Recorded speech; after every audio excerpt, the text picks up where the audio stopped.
हूँ। क्लास की हम शुरुआत करेंगे और आरबीआई के जो लास्ट क्लास थे उसको हम आगे लिए चलेंगे, और थोड़ा सा क्लास आज एक्सटेंड हो सकता है क्योंकि हमने एक तो हमारी क्लास 5 मिनट लेट शुरू हुई, 15-20 मिनट हमने आपकी वैकेंसी पे वेस्ट कर दी, तो हो सकता है 15 मिनट क्लास को आज एक्सटेंड किया जाए।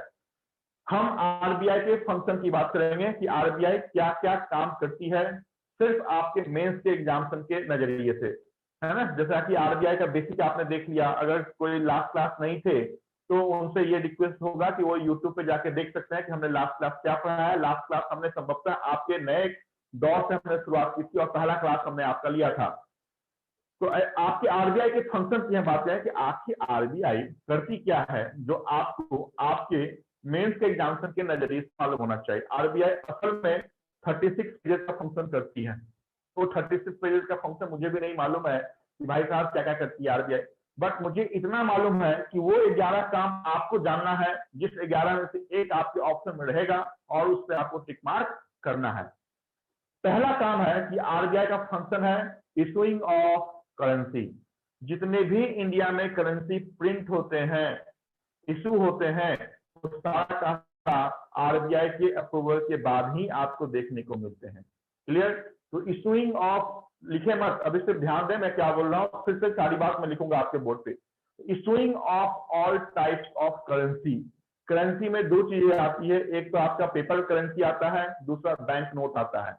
करेंसी में आप मैंने क्या बोला, दो चीजें आती है, जिसको हम कहते हैं, एक को हम कहते हैं क्वाइंस कहते हैं और दूसरे को हम कहते हैं वो जो पत्ते वाला नोट आप देखते हैं। तो ये सारा आरबीआई के हवाले से ही छपता है, एक्सेप्ट 1 रुपीज नोट, 1 रुपए के नोट को छोड़ के। 1 रुपए के नोट पे साइन कौन करते हैं? लास्ट लास्ट कोई बोल रहा था, अजय भूषण पांडे। अजय भूषण पांडे। अजय भूषण पांडे 1 रुपए के नोट पे साइन करते हैं। ये आंसर बिल्कुल ही गलत है। कहेंगे सर ये कौन सा अजूबा हो गया, आपने ही बताया था कि 1 rupees note duly sign by finance secretary, और आज आप ही अजय भूषण पांडे साहब को आप अलग कर रहे हो। यस, अभी ध्यान से सुने कि all types of currency issued by Reserve Bank of India duly sign by governor of RBI. जितने भी रुपए आपके पास हैं उस सब पे गवर्नर का साइन होता है, एक्सेप्ट 1 रुपीज नोट, 1 रुपए के नोट को छोड़ के। ये जो 1 रुपए का नोट है इस पे आप अगर साइन देखेंगे, हालांकि इसका प्रिंटिंग बहुत कम होता है क्योंकि 1 रुपए को छापने के लिए 1 रुपए से ज्यादा ही कॉस्टिंग होती है। हालांकि हमने इसका यही कारण था कि हमने 2012 के बाद बंद कर दिया था 1 रुपए का प्रिंटिंग, बट अभी उस 1 रुपए 12 पैसे लगते थे 1 रुपए के नोट को छापने के लिए, अभी उसको रिड्यूस करके 92 पैसे किया गया। तो अभी हम 1 रुपीज का प्रिंटिंग कर रहे हैं, बट इस 1 रुपीज का जो प्रिंटिंग है, ये जिस व्यक्ति उस पर साइन करते हैं उसका नाम है finance secretary, not finance minister. वित्त सचिव हम हिंदी में इसे कहते हैं। और आज के डेट में जो फाइनेंस सेक्रेटरी आपके लिए काम कर रहे हैं उनका नाम है टीवी सोमनाथन। अजय भूषण पांडे साहब 29 अप्रैल को चेंज हो चुके हैं, रिटायर हो चुके हैं। याद रहेगा? Yes sir. सर बोर्ड पे लिखा था। यही जनरल मैंने ही लास्ट क्लास बोला था अजय भूषण पांडे, और आज देखिए मैं अजय भूषण पांडे साहब को घर बैठा दिया और टीवी सोमनाथन की बात कर रहा हूं। तो करंट अफेयर्स कब चेंज हो जाएगा, इस कारण से आपको हमेशा याद रखना पड़ेगा कि ये चेंजेस हुए हैं। मेरे साथ जुड़े रहेंगे तो ऑटोमेटिकली मैं अपडेट कर दूंगा कि ये चेंजेस हुए हैं, बट फिर भी आपको एक नजरिया आपके पेपर पे, आपके किसी मैगजीन पे आपको रखना पड़ेगा। तो मैं क्या बोल रहा हूँ, मैं फंक्शन ऑफ आरबीआई पे हूँ।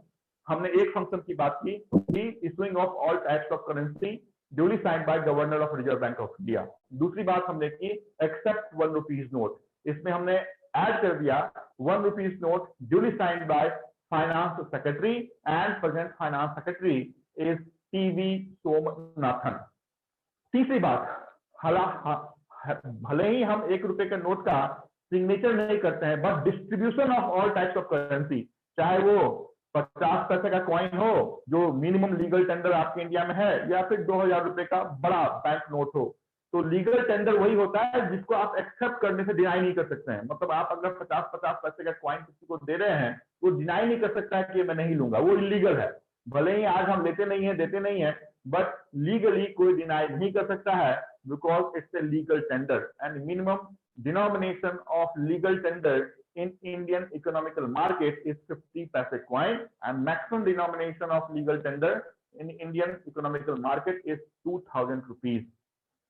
ये जो सबका डिस्ट्रीब्यूशन होता है आरबीआई के प्रिंटिंग प्रेस से लेके करेंसी चेक तक और वहां से लेके बैंकों तक और बैंकों से लेके आप तक, ये सारा का सारा काम आरबीआई के हवाले से ही होता है। तो 3 फंक्शन आप अभी तक जान गए हैं। Distribution of all types of currency is a major function of Reserve Bank of India. दूसरी 1 rupees note, finance secretary TV Somanathan. तीसरा issuing of all types of currency. 3 function के आगे हम चलेंगे तो आप जाने कि आरबीआई इज बैंकर्स बैंक। क्यों हम बोलते हैं कि बैंकर्स बैंक है? क्योंकि हर एक बैंक को वो लाइसेंस देता है। Without license of Reserve Bank of India कोई भी बैंक आपके इंडिया में अपना दरवाजा आपके लिए या किसी और के लिए ओपन नहीं कर सकता है। That's why RBI is central bank and bankers bank. दूसरी बात, आरबीआई वो एंटिटी है जो आपके इंडिया में किसी भी बैंक या किसी भी फाइनेंशियल इंस्टीट्यूशन को लाइसेंस देता है। कहने का मतलब RBI is a licensing body to all bank. All bank का मतलब जितने भी कैटेगराइज्ड बैंक हैं, चाहे वो प्राइवेट बैंक हो, फॉरेन बैंक हो, पब्लिक सेक्टर बैंक हो या आपकी आरआरबी हो या आपके कोई भी कोऑपरेटिव बैंक हो, तो सबको लाइसेंस आरबीआई देती है। Not only bank but also to NBFC, that is non banking finance company. तो ये लाइसेंसिंग का काम आरबीआई करती है। Next, adviser to government of India. Government of India को कोई बड़े अगर फैसले लेने हैं, है ना, हमने डीमोनेटाइजेशन 2014 में किया था, तो बिना आरबीआई के एडवाइस के ये बड़ा फैसला हम ले नहीं सकते हैं। इस कारण से RBI is advisor to government of India. Next जाने, RBI is called lender at last resort. क्या मतलब होता है इसका? इसका मतलब ये होता है कि अगर हमें पैसे चाहिए तो हम कहां जाते हैं? तो हम आरबीआई के पास हम किसी बैंक के पास जाते हैं। लेकिन अगर उस बैंक को अगर पैसे चाहिए तो बैंक कहां जाएगी? तो बैंक आरबीआई के पास जाती है।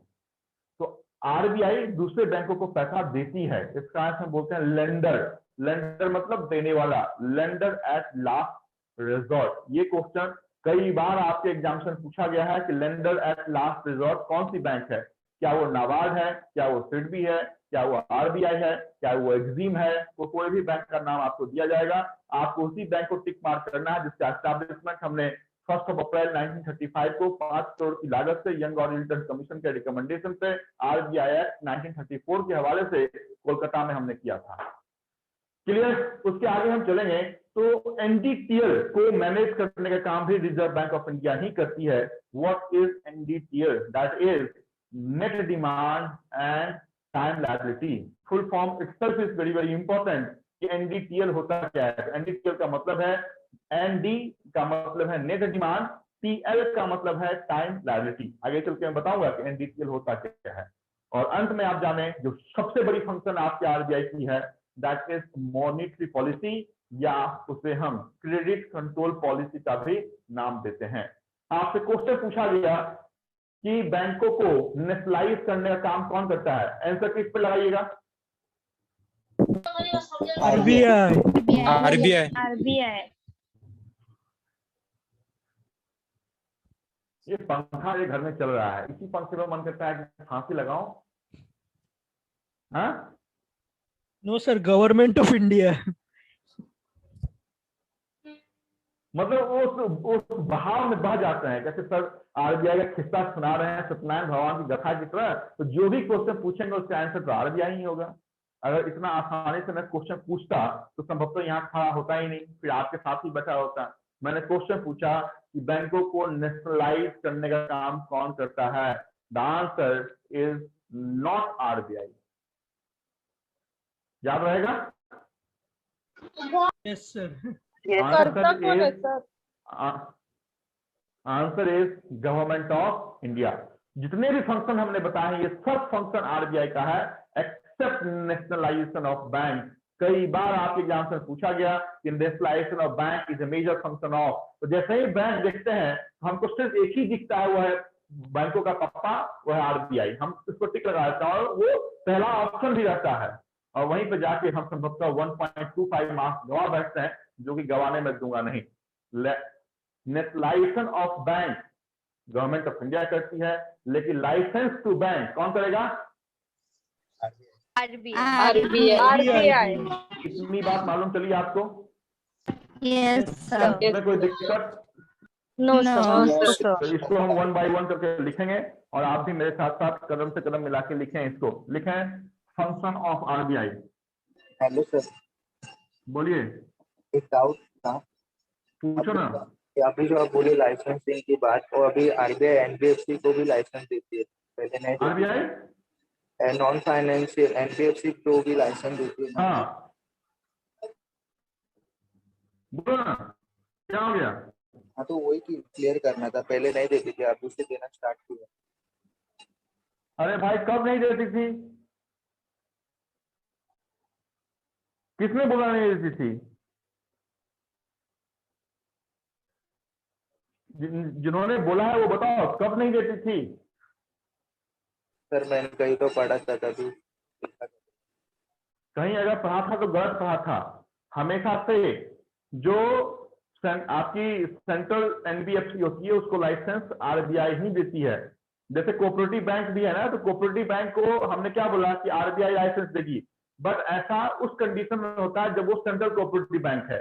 अगर डिस्ट्रिक्ट लेवल की कोऑपरेटिव बैंक है तो उसको स्टेट कोऑपरेटिव बैंक लाइसेंस देती है।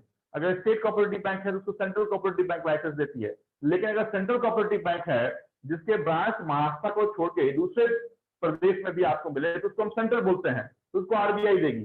स्टेट हम बोलते हैं कि सिर्फ महाराष्ट्र में ही आपको डोंबिवली नागरिक सहकारी बैंक दिखेगा, और महाराष्ट्र को मुंबई में दिखेगा, नागपुर में दिखेगा, सतारा में दिखेगा, या फिर और भी किसी सिटी में दिखेगा, लेकिन महाराष्ट्र को छोड़कर दूसरी जगह नहीं दिखेगा, तो उसको हम स्टेट कोऑपरेटिव बैंक बोलते हैं। तो यही बात आपके एनबीएफसी के साथ भी है। हमें ये याद रखना है कि वो लोकल है, वो स्टेट है, कुछ भी हो, हमें ये याद रखना है एग्जामिनेशन पॉइंट ऑफ व्यू से कि बैंकों को और एनबीएफसी को लाइसेंस हमेशा और हमेशा बैंकर्स बैंक ही देगी। क्लियर? ओके। यस। पहला फंक्शन लिखें,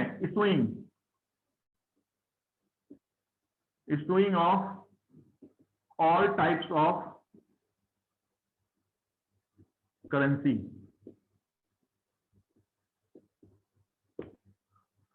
दूसरा लिखें,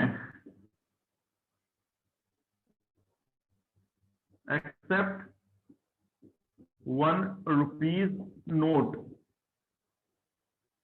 duly signed by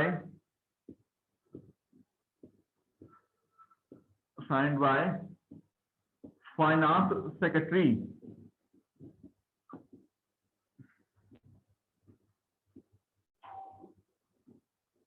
TV Somanathan. आज कौन सी तारीख है?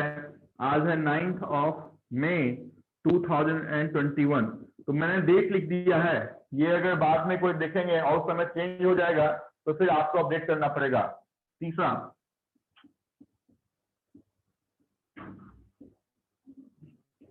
distribution of all types of currency।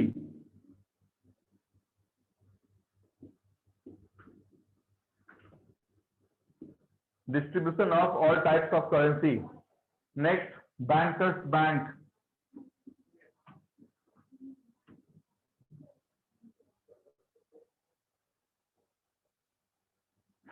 bankers bank / central bank. वो सेंट्रल बैंक ऑफ इंडिया वो अलग नेशनलाइज्ड बैंक है, बट ये सेंट्रल बैंक हम इसे कहते हैं। Next,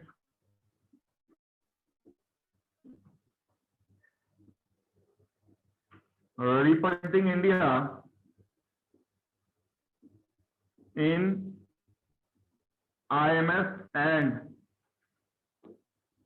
world bank. जितनी भी बड़ी इंटरनेशनल फिनेंशियल ऑर्गेनाइजेशन है, चाहे वो एडीबी बैंक हो, एशियन डेवलपमेंट बैंक हो, या इंटरनेशनल मॉनेटरी फंड हो, या वर्ल्ड बैंक हो, इस सब पे इंडिया की ओर से जो बैंक रिप्रेजेंट करती है दैट इज आरबीआई। नेक्स्ट,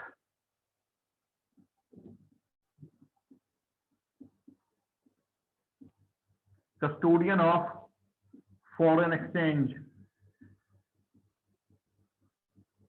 ये 6 फंक्शन लिखे, फिर 3 4 5 फंक्शन में और दिखाता हूं। ये पहले 6 लिखें, जहां पर नहीं समझ रहा है मैं इससे पूछें। सर 6 क्या लिखा है? 6 कस्टोडियन ऑफ फॉरेन एक्सचेंज, हम दुबई से अमेरिका से आते हैं, जो भी हमारा वहां का करेंसी है हम जाके यहाँ पे एक्सचेंज करते हैं, तो आखिर एक्सचेंज करने के बाद फाइनली वो कहाँ जाती है? तो फाइनली वो आरबीआई के पास जाती है। जितना ज्यादा फॉरेन रिजर्व हमारे पास होगा उतना ज्यादा हमारी इकोनॉमी स्ट्रॉन्ग होगी। इस कारण से किसी भी फॉरेन इन्वेस्टमेंट पे हम कोई भी टैक्स नहीं लेते हैं। जितने भी एनआरआई कस्टमर हैं उन पे कोई भी टीडीएस, कोई भी इनकम टैक्स का कोई भी प्रोविजन नहीं लगता है, क्योंकि हमारे लिए फॉरेन रिजर्व बहुत इंपॉर्टेंट है। ये फंक्शन है। पॉइंट क्या लिखा सर है? वो 5th में क्या लिखा है? IMF representing India in IMF and world bank. Representing India in IMF, ये सब बड़ी इंटरनेशनल ऑर्गेनाइजेशन है। बताऊंगा जब इंटरनेशनल ऑर्गेनाइजेशन पढ़ाऊंगा ना, यूएनओ क्या है, WTO क्या है, IMF क्या है, ADB क्या है, सार्क क्या है, ब्रिक्स क्या है, G20 क्या है, G7 क्या है, तो वहां पे ये डिटेल में पढ़ाऊंगा। IMF क्या है, एस्टैब्लिशमेंट हमने वॉशिंगटन DC में 1945 में किया, वर्ल्ड बैंक की तर्ज पे ही, तो ये सब पढ़ाऊंगा। अभी आप सिर्फ लिखें representing India 9 debt in IMF and world bank. बोलो सर 9 डेट क्यों लिखा है? 9/5/2021 कहाँ पे? अच्छा, वो आज का डेट है। आज का क्यों डेट लिखा कितना है है? मैडम? सर लेकिन क्यों लिखा है वो पूछा। ये क्लास कब ले रहा हूँ? ये क्लास आज ले रहा हूँ ना, हाँ सर। तो आज के लिए है वो, कल की गारंटी मेरी नहीं है। ठीक है, तो ये वीडियो अपलोड होगा 2 महीने के बाद, आप वो वीडियो देखोगे, उस समय अगर चेंज हो जाएगा तो कहोगे कि सर ये तो चेंज हो गया है। इस कारण से मैंने डेट स्पष्ट लिख दिया है कि एज ऑन डेट, आज के डेट में ये फाइनेंस सेक्रेटरी हैं। कल होके क्या होगा इसकी गारंटी कठिन है। सर एक जो डाउट था। प्रीवियस वाले, बोलो ना। सर सर जो प्रीवियस हाँ, में यार, बोलो बोलो, आप बोलो। पहले ladies first, yes please. Sir जो प्रीवियस में फाइनेंस सेक्रेटरी थे वो कितने में, मतलब कौन से ईयर में क्या बोलते हैं उसको, रिटायर हुए? 2019 में वो अपॉइंट हुए थे और 2021 के 29 को रिटायर हो गए। क्या करना है जान के, जाने वाला को कोई नहीं पूछता मैडम, डोंट वरी। ठीक है, हेलो सर। बोलिए। सर ये 6 वाला क्या लिखा है? 6 पॉइंट 6 वाला हमने लिखा है कस्टोडियन। कस्टोडियन मतलब अपने पास जमा रखने वाला, सुरक्षित रखने वाला। कहते ना ये मेरे कस्टडी में है, मतलब ये मेरा ही संपत्ति है, दूसरे का नहीं हो सकता। Custodian of foreign exchange. हाँ सर, मेरा डाउट ये था कि जैसे आपने बोला कि फाइनेंशियल सेक्रेटरी वो 1 रुपये का नोट इशू करता है बस ड्यूली साइन करके, तो वो बहुत कम क्यों होता है, मतलब उसका प्रोडक्शन, और हमें सिर्फ कॉइन्स ही क्यों मिलते हैं? सर ने बोला अच्छा बताऊंगा, डोंट वरी। ये संभवतः आपके साथ जो पुराने जुड़े हुए उनको बताया था, किसको बताया था? हाँ सर बताए थे वो। ठीक है, आप चलो चलो बताऊंगा, over the period of time बताऊंगा। आज के क्लास के लिए नहीं, छोटी क्लास चल रही है तो आज के क्लास के लिए बड़ी बातें अपने पॉकेट में मैं रखता हूँ कि why 1 rupees note finance secretary sign करते हैं। डोंट वरी, बताऊंगा आपको। चलो आगे। Yes sir. आपके पुराने वाले बैच को बताया है कि क्यों आखिर 1 रुपए के नोट पे फाइनेंस सेक्रेटरी साइन करते हैं, क्यों उसका प्रोडक्शन नहीं कर पाते हैं हम, या प्रोडक्शन कर पाते हैं तो आप तक वो क्यों नहीं पहुंचता है, और पहुंच जाता है तो आप अपने पास गोदरेज में उसे रख लेते हैं, क्यों उसे बाहर में देते नहीं है कि नहीं? हाँ हाँ सर। हाँ, तो लास्ट क्या लिखा था हमने? Last custodian of foreign exchange. Okay, licensing authority to all bank. All bank का मतलब हर एक bank, all bank and NBFCs आज से लेके जब तक आपकी क्लास चलेगी उस समय तक आप एक चीज जरूर देखिएगा कि मैं हमेशा और हमेशा जो शॉर्ट फॉर्म होते हैं उससे बहुत ज्यादा स्ट्रेस आपको दूंगा, बहुत ज्यादा, क्योंकि 4 से 5 क्वेश्चन आपके इस शॉर्ट फॉर्म में आपसे पूछे जाते हैं। इतना ज्यादा इंपॉर्टेंट है कि एनबीएफसी का फुल फॉर्म बताओ, केवाईसी का फुल फॉर्म बताओ, एएमएल का फुल फॉर्म बताओ, सरफासी का फुल फॉर्म बताओ, एटीएम का फुल फॉर्म बताओ, कि आप पूछे मत। इस कारण से बहुत ज्यादा स्ट्रेस आपको भी देना है। 4 क्वेश्चन आपसे रहते हैं। नॉन बैंकिंग फाइनेंस कंपनी, ये कंपनी है, कॉर्पोरेशन नहीं है, हमेशा याद रखेंगे। Non banking finance company. 8 number lender लिखा दिया, okay. Controlling NDTL, controlling NDTL, देखिए फिर से शॉर्ट फॉर्म आया, net demand and time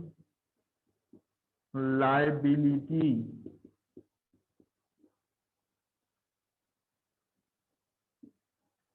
controlling NDTL, net demand and time liability.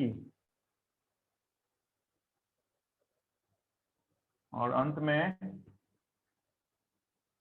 आप लिखेंगे monetary policy slash credit control policy. और यहां पे नोट में लिखेंगे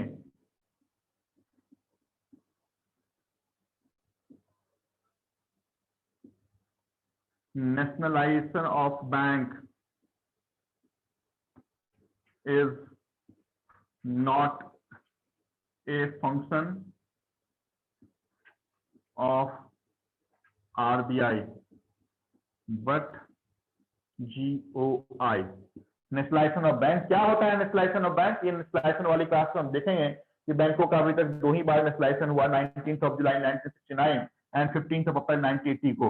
आज के लिए हमारे पास कितने नेशनलाइज बैंक है ये बाद में हम देखेंगे नेशनलाइजेशन के बैंक में, एमएसआई की क्लास में। अभी सिर्फ नोट में आप देखिएगा nationalisation of bank is not a function of RBI but GOI. इसका अर्थ मैंने यहीं पर स्पष्ट लिख दिया है कि भारत में बैंकों का नेशनलाइजेशन आरबीआई नहीं करती है। इतनी बात आप फंक्शन ऑफ आरबीआई में लिखें।